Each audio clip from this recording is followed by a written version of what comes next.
Just relax.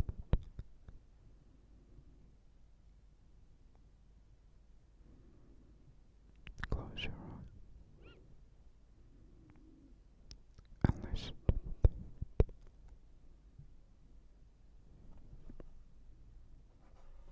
cold, the cold. A certain king had a beautiful garden, and in the garden stood a tree which bore golden apples. These apples were always gold, and about the time when they began to grow ripe, it was found that every night one of them was gone. The king became very angry at this, and ordered the gardener to keep watch all night under the tree. The gardener set his eldest son to watch, but about 12 o'clock he fell asleep, and in the morning another of the apples was missing. Then the second son was ordered to watch, and at midnight he too fell asleep, and in the morning another apple was gone. Then the third son offered to keep watch, but the gardener at first would not let him, for fear some harm should come to him. However, at last he consented, and the young man laid himself under the tree to watch. As the clock struck 12, he heard a rustling noise in the air, and a bird came flying that was of pure gold, and it was snapping at one of the apples with its beak. The gardener's son jumped up and shot an arrow at it, but the arrow did the bird no harm, only dropped a golden feather from its tail, and then flew away. The golden feather was brought to the king in the morning, and all the council was called together. Everyone agreed that it was worth more than all the wealth of the kingdom. But the king said, "One feather is of no use to me. I must have the whole bird." Then the gardener's eldest son set out and thought to find the golden bird very easily. And when he had gone but a little way, he came to a wood, and by the side of the wood he saw a fox sitting. So he took his bow and made ready to shoot at it. Then the fox said, "Do not shoot me, for I will give you good cause. I know what your business is, and that you want to find the golden bird. You will reach a village in the evening, and when you get there, you will see two inns opposite to each other, one of which is very pleasant and beautiful to look at. Go not in there, but rest the night in the other, though it may appear to you to be very poor and mean." But the son thought to himself, "What can such a beast as this know about the matter?" So he shot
and forgot the bed and his country too. Time passed on, and as the eldest son did not come back, and no tidings were heard, the second son set out.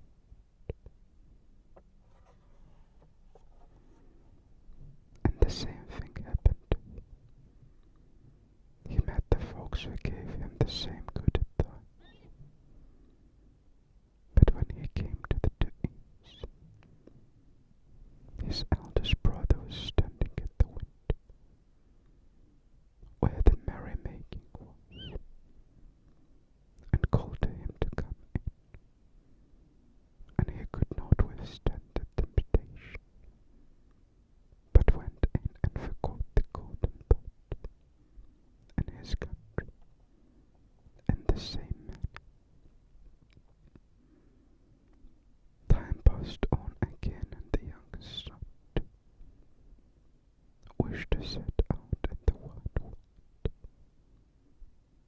to seek for the golden pot. But his father would not listen to it for a long while, for he was very fond of his son, and was afraid that some ill luck might happen to him also, and prevent his coming back.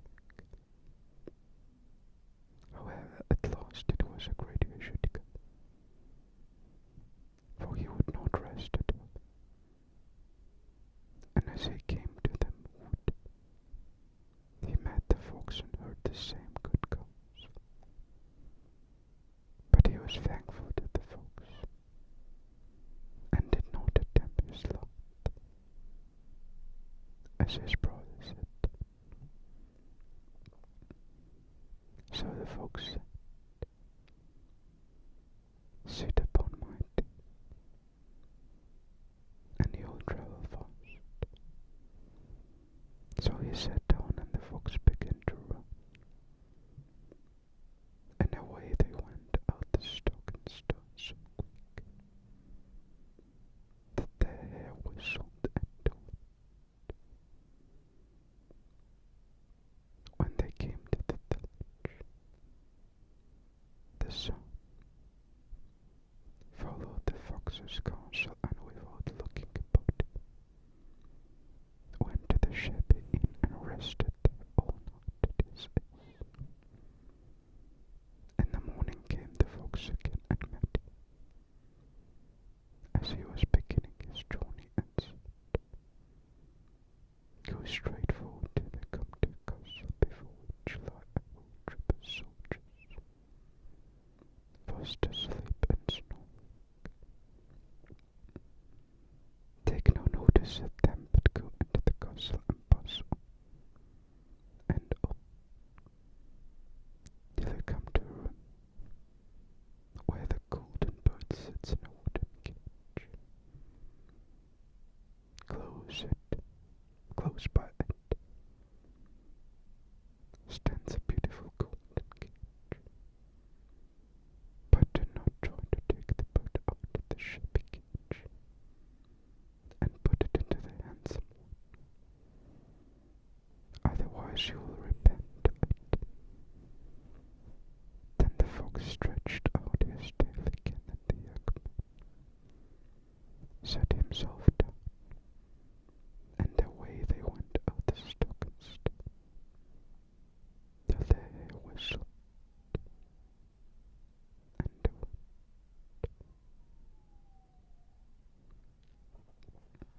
You see, here is the sun, and the fox, and their flying is sitting on the tail.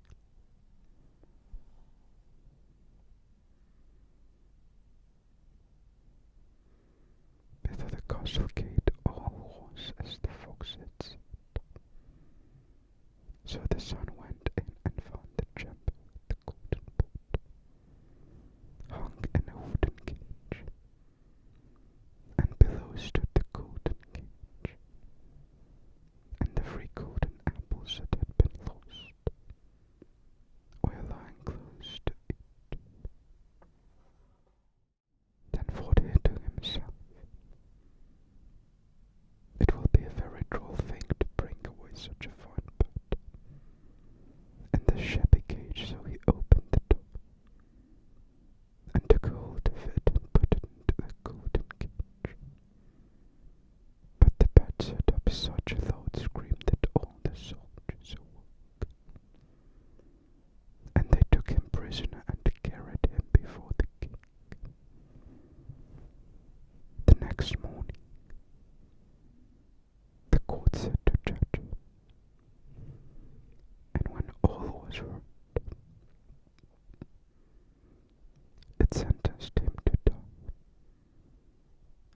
as he should bring the king the golden horse, which could run as swiftly as the wind. And if he did this, he was to have the golden bird given for him by his own. So he set out once more on his journey, sighing and in great despair, when on a sudden his good friend the fox met and said, "You see now what has happened on account of you not listening to my counsel. I will still, however, tell you how to find the golden horse, if you will do as I bid you. You must go straight on till you come to the castle where the horse stands, in his stall. By his side will lie the groom fast asleep and snoring.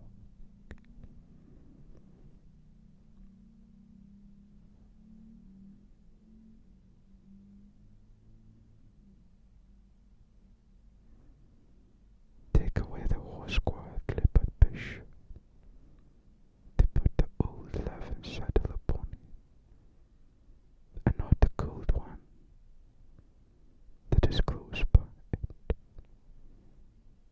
Then the son sat down on the fox's tail, and away they went out the stock and stone, till the hare whistled and the wind. All went right, and the groom lay snoring with his hand upon the golden saddle. But when the son looked at the horse, he thought it a great pity to put the leathern saddle upon it. "I'll give him the good one," said he. "I'm sure he deserves it." As he took up the golden saddle, the groom awoke, and cried out so loud that all the guards ran in and took him prisoner. And in the morning he was again brought before the court to be judged, and was sentenced to die. But it was agreed that if he could bring the beautiful princess, he should lead, and have the bird and the horse given him for his own. When he went his way again to resolve, the old fox came and said, "Why did not you listen to me? If you had, you would have carried away both the bird and the horse. Yet will I once more give you counsel. Go straight on, and in the evening you will arrive at the castle. At 12 o'clock at night the princess goes to the bathing house. Go up to her and give her a kiss. Now she will let you lead her away. But take care you do not suffer her to go and take leave of her father and mother." Then the fox stretched out his tail, and so away they went, over stock and stone, till they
You shall never have my daughter unless in 8 days you dig away the hill that stops the view from my window. Now this hill was so big that the whole world could not take it away. And when we had worked for 7 days and had done very little, the folks came and said, "Lie down and go to sleep. I will work for you." And in the morning he awoke and the hill was gone. So he went merrily to the king and told him that now it was removed and he must give him the princess. Then the king was obliged to keep his word, and away went the young man and the princess. And the folks came and said, "We will have all three, the princess, the horse and the bird." "Oh," said the young man, "that would be a great thing, but how can you control it?" "If you will only listen," said the fox, "it can soon be done.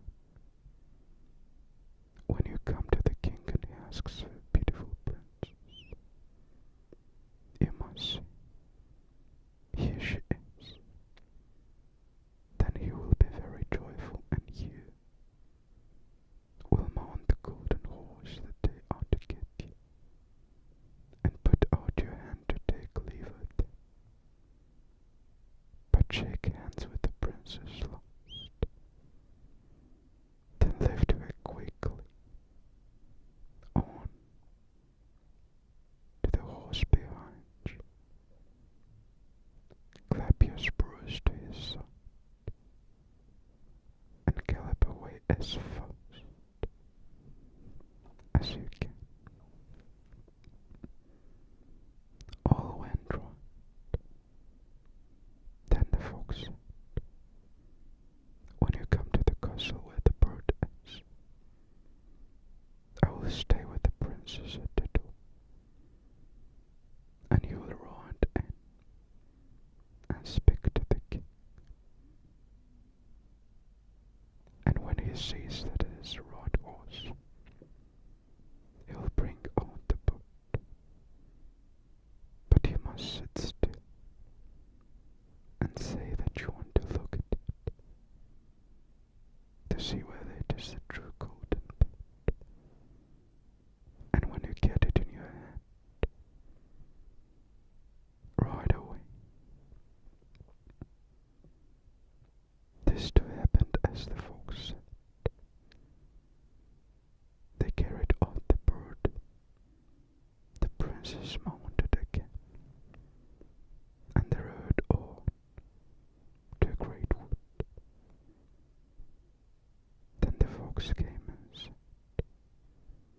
"Pray kill me, and cut off my head and my feet." But the young man refused to do it. So the fox said, "I will at any rate give you good counsel. Beware of two things. Ransom no one from the gallows, and sit down by the side of no rhythm." Then away he went. "Well," thought the young man, "it is no hard matter to get that advice." He rode on with the princess, till at last he came to the village where he had left his two brothers. And there he heard a great noise and uproar. And then he asked what was the matter. The people said, "Two men are going to be hanged." As he came near, he saw that the two men were his brothers, who had turned robbers, so he said,